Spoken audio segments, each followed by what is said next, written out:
आपने औरतों को इस मैकेनिकल काम को ग्लोरीफाई करके औरतों को इस तक लिमिट कर दिया, because I come from a very different generation. I am the first professionally educated woman, one of the first professionally educated women in my family. Or then I also got to work. So when I got into the housewife role, it is not enough for me. And I find this feeling in all my peers. जो मेरे साथ जितनी भी दोस्त हैं जिन्होंने professional education ली, फिर काम किया, फिर उनकी शादी और बच्चे हुए, they all say the same, that house work is not enough for us. Not enough. Why? Let me tell you. Because it is mechanical job. Almost Yeah. all of it is mechanical work. When I'm doing my housework, I tend to listen to podcast or other kind of stuff because my brain needs to be occupied. And I think वो मेरे लिए best time होता है कि मेरा घर का काम भी हो जाता है और मैं कुछ सुन भी लेती हूँ. लेकिन सिर्फ मैकेनिकल काम तक अपने आप को लिमिट करना और उसको ये कहना कि this should satisfy you is unfair. क्योंकि मैकेनिकल काम आपको मेंटली आपके इंटेलेक्चुअल और कॉग्निटिव एबिलिटीज को उस तरह सेटिस्फाई नहीं करता. मैंने सारी लॉन्ड्री फोल्ड कर दी, that's just one work done for me, लेकिन उसमें मेरी ग्रोथ कुछ नहीं हुई. आपने औरतों को लेबर की तरह यूज किया है, उनको इंसान की तरह यूज नहीं किया है. सुबह से शाम तक वो एक, और फिर क्योंकि अल्लाह ताला ने तो इंसान के अंदर एम्बिशन डाला है, अल्लाह ताला ने तो इंसान के अंदर कंट्रोलिंग एबिलिटीज डाली हैं, तो फिर वो सारी चीजें, अगर एक इंसान था वो एम्बिशियस था, इंटेलिजेंट था, उसको वो जगह ही नहीं मिली वो अपनी फैकल्टीज निकालने की, वो घर पे था तो उसने अपने रिश्तों में वो चीज निकाली. अगर औरतें घर में कंट्रोल के लिए लड़ रही हैं, घर के अंदर पॉलिटिक्स कर रही हैं, तो उनमें और मर्दों में क्या फर्क है? जो कि मर्द काम पे ये सब कुछ कर रहे हैं, वो तो एक इंसानी फितरत है ना. आपने औरतों को कहीं निकालने ही नहीं दी वो चीज. अब वो सब चीज घर के अंदर निकलेगी तो फिर आप ये कहते हैं कि औरतों के बिहेवियर की वजह से, उनकी टेंडेंसीज की वजह से घर के अंदर माहौल पॉलिटिक्स चल रही है. अच्छा, मगर एक बात और है जिसके ऊपर हम फोकस नहीं कर पाते हैं, वो ये नहीं कर पाते हैं कि इस पूरी कहानी में जब एग्जॉस्शन की बात कर रही हो, जो इमोशनल भी है, फिजिकल भी है, मेंटल भी है, हर तरह से है, कि इसका इम्पैक्ट पेरेंटिंग पे कितना पड़ता है. क्योंकि बहुत. अभी जो हमने ये बात की थी कि जितनी सलीकेमंद खवातीन थी जिन्होंने इतना टाइम लगाया चीजें परफेक्ट करने में, तो उनके बच्चे जो थे वो टाइम उन बच्चों के साथ डिवाइड किया जा सकता था. जहाँ पे हेल्दी कॉन्वर्जेशंस हो सकती, जहाँ पे आप बात कर सकते आपकी हिस्ट्री की, आपकी ज्योग्राफी की, आपके रिलीजन की, आपके पॉइंट ऑफ व्यू की, उन पॉइंट ऑफ व्यूज को बिल्ड किया जा सकता था. फॉर्चुनेटली और अनफॉर्चुनेटली ये जो आपका पॉइंट ऑफ व्यू बिल्ड होना शुरू होता है, ये बहुत अजीब सी बात है कि वो बिल्ड होना शुरू होता है second hand, when adults are speaking to each other. It does not happen because there is an active participation of the child in that conversation. और उसमें भी अक्सर ये होता है, तुम यहाँ क्या कर रहे हो, उठ के जाओ यहाँ से, ये बड़े बड़े बात कर रहे हैं, ठीक है ना. हाँ, क्योंकि एक बच्चों को सिचुएशन ये शामिल हुई. करते नहीं है. हाँ. फिर दूसरा आपके पास ये होता है कि फिर वो अपने पीयर्स के साथ, अपनी एज ग्रुप के साथ साथ ये कॉन्वर्जेशंस करना शुरू करते हैं, मगर वो जो एक ग्राउंडिंग है उस कॉग्निटिव डेवलपमेंट की, जो कि प्राइमरी केयर गिवर के पास मौजूद है, वो टाइम आपके पास है ही नहीं. आप करेंगे कब ये? और इसके अंदर आप एक और बहुत कॉम्प्लेक्स लेयर डालें, जेंडर बेस्ड डिफरेंस की. बेटी लड़की का ओपिनियनेटेड होना इंतहाई खतरनाक है. लड़का ओपिनियनेटेड हो सकता है, लड़की नहीं. दामाद ओपिनियनेटेड हो सकता है, बहू को बिल्कुल ओपिनियनेटेड नहीं होना चाहिए.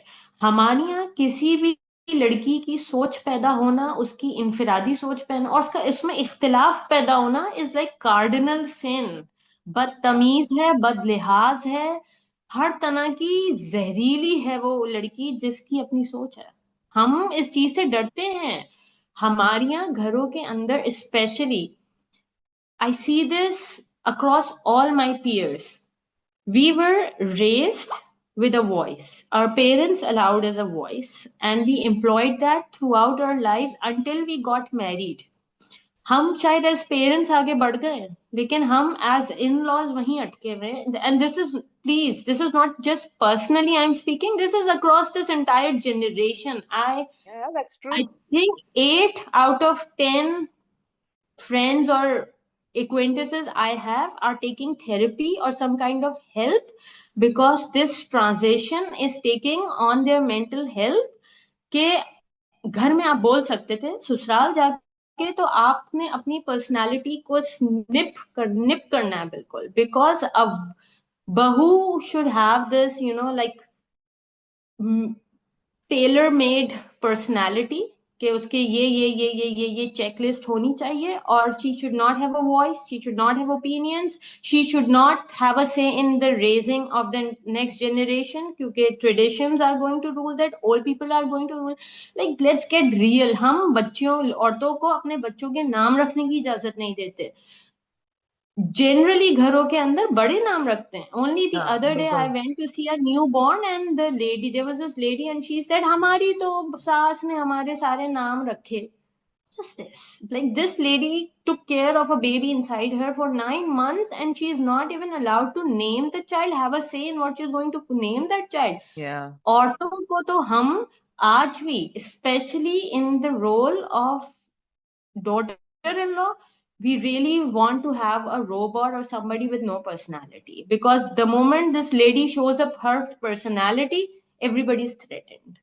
Yeah. All across, Yep, that is all true. across That the is true. generation, चाहे आप किसी भी ethnicity हो. So what is it about, female cognitive capabilities that is so scary? I want to understand that part.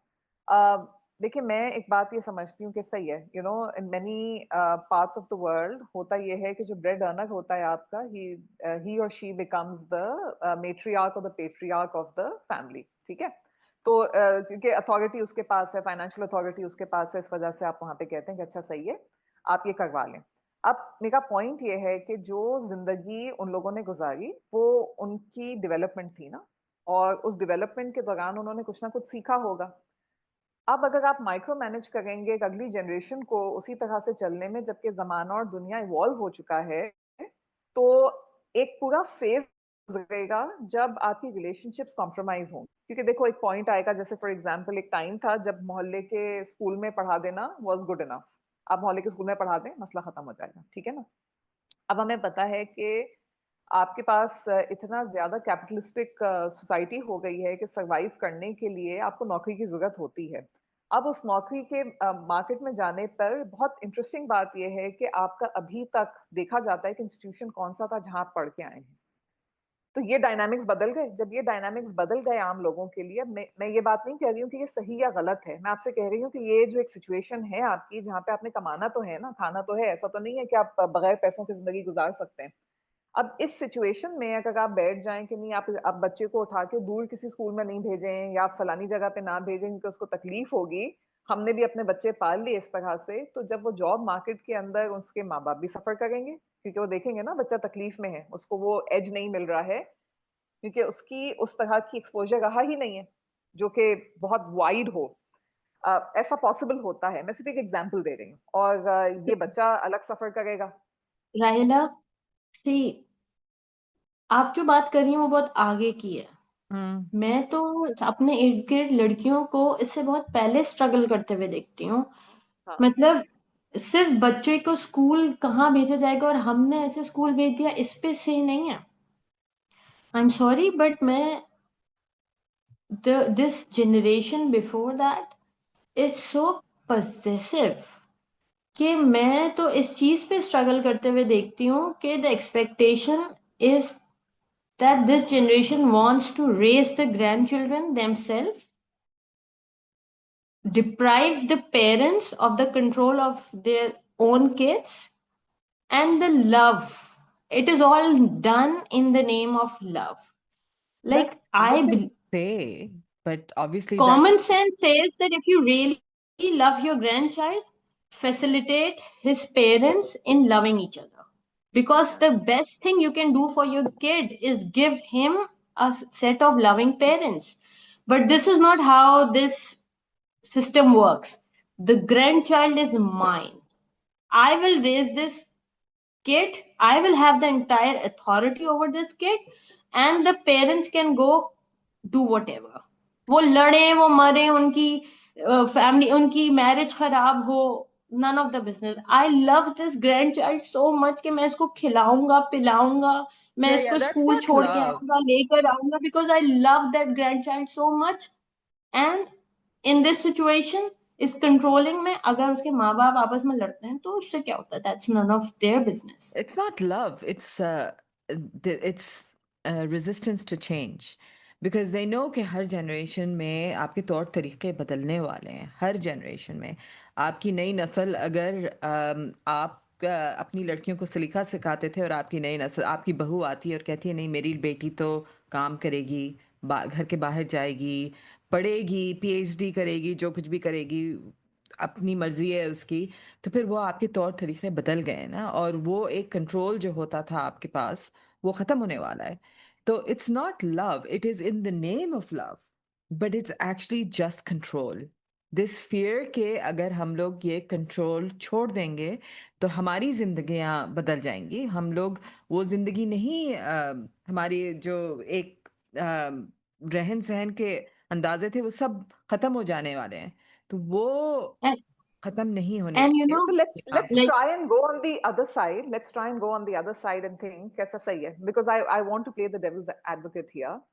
I'm sure कि जो हमसे पहले वाली जनरेशन है वो अपने ट्रॉमास के साथ गुजरी होगी. There is no question about that. ठीक है, Absolutely. किसी ना किसी तरह का absolutely, mental, physical, emotional abuse इनके साथ हुआ होगा और उनको एक definitely. तरीका सिखाया गया होगा कि ये है वो सही तरीका जिसके ऊपर आपने काम करना है. एग्जैक्टली ठीक है, और बहुत इसी पे चांसेस अड़े है कि रहें ऐसा हो. आप तो आपकी जिंदगी बिल्कुल. सही रहेगी. अच्छा, अब या तो उन्होंने वो सीखा या फिर ऐसा हुआ कि उनकी ऑब्जर्वेशन थी जिससे धीरे धीरे उन्होंने वो कंट्रोल अपने हाथ में लिया, उन जिल्लतों से वो हटे या वो चैलेंज से हटे जिससे वो आए. अब प्रॉब्लम कहाँ पे आ गई है कि प्रॉब्लम आ गई है उस इनसिक्योरिटी की जिसकी बात सबाहत कर रही है कि हमने इतनी मेहनत से एस्टैब्लिश किया ये नॉर्म अपनी लाइफ पे कंट्रोल का, and all of a sudden that Yeah. Control I see slipping away once again, where someone else will decide where I'll go, what I'll do, how it will happen. I'm just thinking that, ek dusri side, there's a flip side to the coin as well, and I want to explore that a little bit. We were talking about the traumas that the generation before us had to Had to go see through. in Yeah. life. Yeah. Yeah. So, there is this, I just love this quote by Friedrich Nietzsche. And he says that people who fight with, I'm just not quoting it exactly, but it's of the essence that When you people look who into the fight with the abyss, yeah, monsters need to be mindful that they don't become monsters monsters themselves. themselves, because when you glare into the abyss long enough, the The abyss abyss. glares into you. Yeah. क्यों? तो this is exactly what I think happens कि हम जिस चीज से लड़ रहे होते हैं बहुत देर तक, हम भी वही बनने लग जाते हैं. Hmm. और यही हुआ है. Because the kind of resistance these ladies faced is just next level, क्योंकि वो तो और ज्यादा like dogmatic, controlling यही कह रही हूँ system. कि ये सब सर्वाइवल मोड में रहे. ठीक है ना, इन लोगों ने एक्चुअली बिल्कुल. लाइफ सर्वाइवल मोड में गुजारी है. और सर्वाइवल मोड के ट्रॉमा से जब आप निकलते हैं ना तो फिर आप actually disengage head and heart के साथ काम कर रहे होते हैं, जिसका मतलब ये होता है कि एक पॉइंट आता है जब आपको कोई फर्क नहीं पड़ता कि इसके पीछे जो भी है, जो भी आपके एक्शंस हैं, जो कुछ भी आप बन रहे हैं to survive, you have to overcome a lot of stuff to survive that particular situation. और वो उनके लिए एक सिक्योरिटी वॉल बन जाती है, that this is what helped me survive. Now I am not, once I have this power where I have survived it and this is what helped me survive it, I'm not going to let go of this no matter what happens. वो फिर ये भूल, और अक्सर लोगों के साथ ये होता है, वो फिर ये भूल जाते हैं. I don't want to turn them into heroes or villains right now, but वो ये भूल जाते हैं कि आप 2 सेकंड अगर एम्पैथी के साथ सोचें, आप रेगुलर लोगों को किस तरह से सोचना चाहिए. मुझे ऐसा लगता है, ठीक है, कि आपके साथ अगर ये गुजरी and it made you feel bad at that time, store that feeling in a way where you will transform and make sure it does not happen to the next person. That doesn't always ये happen, though, no? I mean, what you're talking about, Qurat, and your anger, I suppose, at at in-laws or at the way people behave, I think मेरे हिसाब से तो, क्योंकि my experience was much worse. The abyss that gazed back into my dadiyal, मेरी अम्मी का जो हशर हुआ था ना उनके ससुराल से, was beyond anything. It's nothing that you can tell me is comparable to what my mother went through, because um, the abyss really stared back into my puppies and my chachas. They were abused by their father, and they in turn abused us. They abused my mother. They abused all of their nieces and nephews. और उनका, what I found ridiculous actually was कि the everyone used to say मेरी फूफियाँ तो बिल्कुल पागल थी, बिल्कुल पागल थी. um, I mean, वो छत पे अपने घर के फेडरल एरिया में रहते थे, अपने घर के छत पे बैठ के लोगों को गालियां देते थे. चलते फिरते लोग, आम लोगों को गालियां देते थे. When she first moved into the house, if she would open the door, they would throw their shoes at her कि तुम घर कमरे से बाहर नहीं निकल सकती हो. So they like literally turned into See, monsters. But the thing that everyone used to say is कि ये इस तरह इसलिए हैं क्योंकि इनकी शादियां नहीं हुई हैं. see, I mean, Sabat, two points here.